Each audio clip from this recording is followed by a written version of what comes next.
Yeah. My big question is how, when you have a big moment, when you have big investors, and you're just a mortal, you're not Oren Klaff, you're me, Yeah. walking in the possibility of raising a lot of money. How do I get that self-esteem like immediately? Practice? You can't do it. It's not a Tony Robbins thing. It's not self-esteem. Okay. It is awareness in your mind that money is a commodity. You can get it anywhere. Even though you only have one or two of these meetings, the reality is if you knew what you were doing a little bit better, you could get 100 of these meetings. The investors need you more than you need them.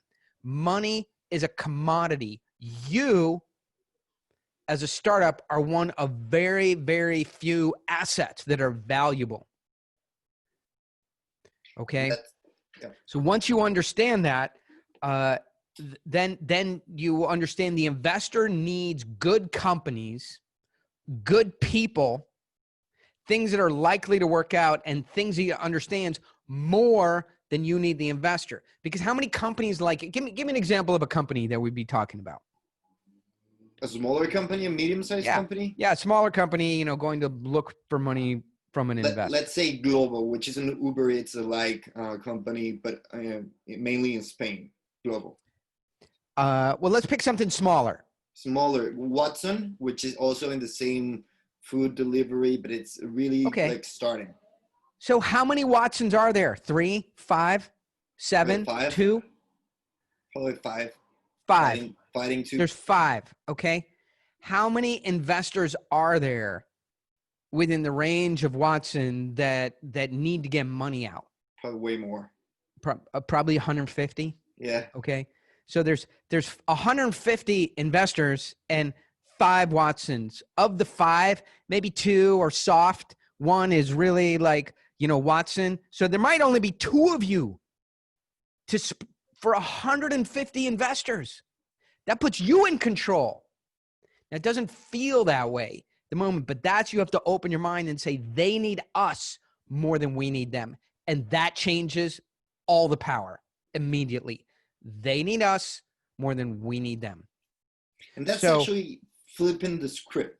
That is flipping everything, right? That is frame control. The frame tends to be, oh, hey, so how do we do it, right? So that's the mindset. But you walk in the meeting, and most small companies will say, thank you so much. Really appreciate the meeting with you. Excited to show you what we have. We hope you like our business plan and model and we're really excited about the opportunity to have you invest in us. If you have any questions, please interrupt me. Don't worry about interrupting me during the presentation. We'll answer any questions you have, right?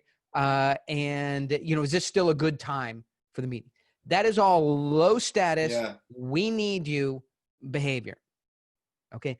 Everybody who's listening to me right now has loaned somebody money, a friend, a family member, right? And so they know what it's like to have the money and loan it out, and they know what it is to ask for the money.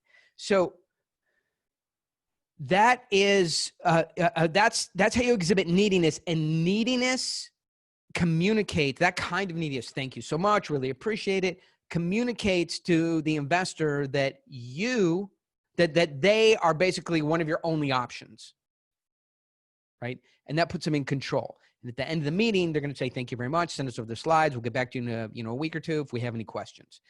That's the wrong way to set it up. The right way to set it up is the train is leaving the station. This company is moving forward.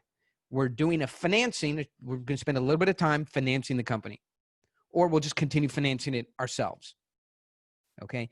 This is the opportunity here today, this meeting, for you to look at the company, for us to evaluate each other. As much as you're evaluating us, and you need to underwrite, see if it's fit for the fund, we're evaluating you.